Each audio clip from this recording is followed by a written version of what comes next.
Hello everyone and welcome back to my channel. I hope you're all well. So in this video we are going to be reviewing Batman vs Superman Dawn of Justice.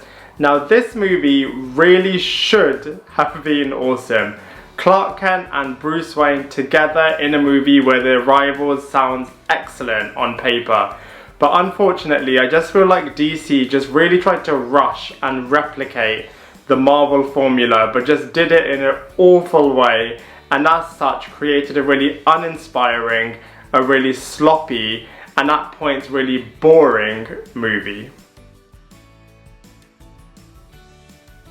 So the basic premise of this movie is that Superman has caused a lot of destruction while he's trying to save the day, and as a result the public are very divided in terms of whether or not Superman should be allowed to operate as freely as he has been. So automatically you can see that it's a very similar kind of recipe and blueprint to Captain America's Civil War, where, you know, two rivals have been kind of pitted against each other and the public are questioning whether or not superheroes should be allowed to operate freely. And it's just really annoying that they've just kind of copied the Marvel formula completely, but done it in a really bad way. You know, Marvel did Captain America Civil War after what, 20 movies or something, and it kind of really built up these characters in this world and kind of just had a lot of kind of following behind these characters before they were kind of pitted against each other. But DC kind of feel like they have the right to kind of jump straight into it in movie number 2 and to kind of, yeah, just be really lazy and just kind of really follow that formula through. Just overall made it just a very uninspiring film from kind of like the copycat point of view. Alongside this, Batman has lost a lot of friends to Superman's destruction, so is very anti-Superman. And at the same time you have, you know, Batman, Lex Luthor and Wonder Woman's characters kind of backstories being told in this film, as well as kind of like their current storylines as well. And Wonder Woman is just totally forced into this movie. She just pops up randomly and just kind of doesn't really add any value to these scenes that she's in. So yeah, her character is just kind of forced in there. Batman is randomly in there, whereas you're kind of explaining his backstory and kind of his current storylines. And the same thing is happening with Lex Luthor, and they're still trying to continue with the Superman storyline from Man of Steel. So it's a big mess and there's just way too much going on, and it's just very incoherent how it's all kind of pieced together. Like I said, you still have the core Superman storyline continuing as well from the first Man of Steel movie. So you've got Superman's love interest with Lois Lane, him trying to start a new career at the Daily Planet, all of this public opinion stuff, him kind of coming to terms with everything that happened in the first Man of Steel movie. So there is a lot going on here. And we also have Lex Luthor in the film, who kind of plays a villain to both Batman and Superman. On that point, the one saving grace in this film is that they had the potential of doing a lot of really cool scenes with both Clark Kent and Bruce Wayne, and they do have one really nice scene together in the party that Lex Luthor is holding, and, you know, kind of seeing those two characters kind of bounce off each other and kind of be both alpha male type characters is really cool to see. But they only used one scene where Clark Kent and Bruce Wayne are together, so that was a real criminally underused potential. You know, there's a lot of scenes with Batman and Superman, but as Clark Kent and Bruce Wayne, they really had so much more potential that they just did not realize in this film. The characters and the actors for the most part in this film are actually really good. Ben Affleck was a fantastic choice for Batman. He did a really good job as both Bruce Wayne and Batman. And I'm actually really pleased with the fact that he kind of proved a lot of people wrong, because when his casting was first announced, there was a lot of negativity around the fact of, why is Ben Affleck chosen? He completely destroyed Daredevil, he's going to completely destroy Batman. And there was a lot of kind of petitions coming out where people were saying, you know, can we remove Ben Affleck and recast the role and all of that kind of stuff. But actually, Ben Affleck did a fantastic job as Bruce Wayne and Batman, and I'm really pleased with the fact that he was able to kind of prove a lot of people wrong. You could tell that he really cared for the character, and he really brought a new dimension to the, at points, anti-hero and kind of questionable hero character. So yeah, he did a really good job over there. Henry Cavill was back as Superman and Man of Steel, and he was still just as wooden as he always is. He doesn't kind of have the charm that previous Superman actors have had, And yeah, he's just very kind of average in this role. We then have Jesse Eisenberg as Lex Luthor.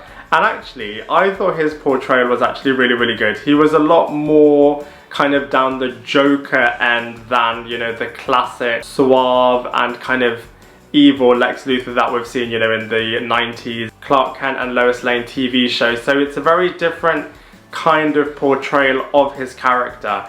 But, you know, he did kind of play him as a very psycho, unhinged, power-obsessed kind of character. So, you know, for the most part, I thought Jesse Eisenberg did a really, really good job. I know a lot of people criticised his performance for kind of being very over the top and being very mental and kind of not being the classic / original kind of Lex Luthor that we've seen. But I really liked this interpretation of the Lex Luthor character, so I thought Jesse Eisenberg did a really, really good job in it. We then have Amy Adams in the role of Lois Lane, and she did a really, really good job as well. She didn't do as good of a job, in my opinion, as Terry Hatcher did for the Lois Lane character in the 90s TV show, but, you know, Amy Adams did a decent job of the Lois Lane character. At points, she kind of popped up out of nowhere and she was kind of forced into certain scenes. There's one scene towards the end of the movie where she's really not necessary or needed at all, but she's just there for the sake of it. So, you know, at points I did feel like she was just forced into the film, but from an acting point of view, Amy Adams did a good job in portraying the character of Lois Lane. The visuals in this movie are also a little bit hit and miss. You know, the dark tone from the Man of Steel movie is back, which again takes a little bit of time to get used to. Although, because you have Batman in this film, the dark tone really does suit that character. So, you know, from that point of view, it works really, really well. The fight sequences are a lot better than the first Man of Steel movie. The fight sequence between Batman and Superman is awesome. Definitely, you know, the moment that everyone wanted to see on the big screen looked really, really awesome.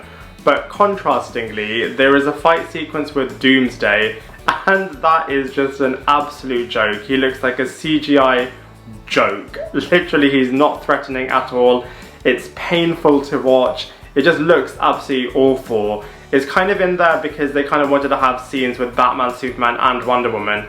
And, you know, that bit is fine, like it looks decent and kind of epic as you would want it to look like.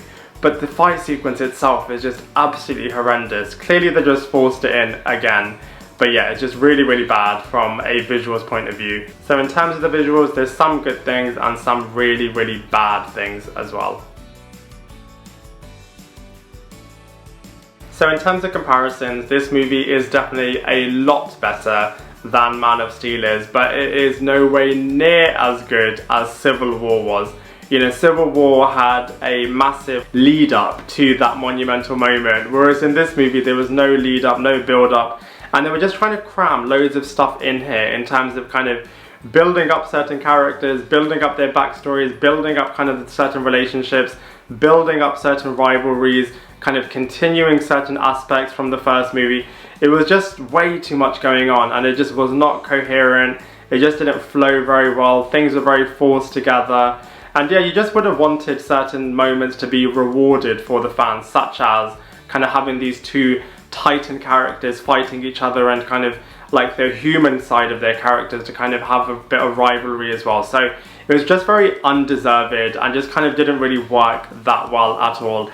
And there's another moment in here whereby they were also trying to build up to the Justice League movie as well, and again just forced in the other kind of references to the other Justice League characters in this film. I won't tell you exactly what they did because obviously we'll enter spoiler territory, but yeah, it was just a bit of a mess of a movie, and I just wish that they had gradually built up this moment and kind of built up these characters in kind of individual movies, because like I said, you know, Ben Affleck did a fantastic job as Batman, and it would have been really cool to kind of have that character be developed with his own set of villains and lead up to an event where he has to fight Superman. They tried to rush that bit as well. So yeah, comparatively speaking, this movie is no way near as good as Captain America Civil War was. So overall, Batman vs Superman really should have been an awesome film.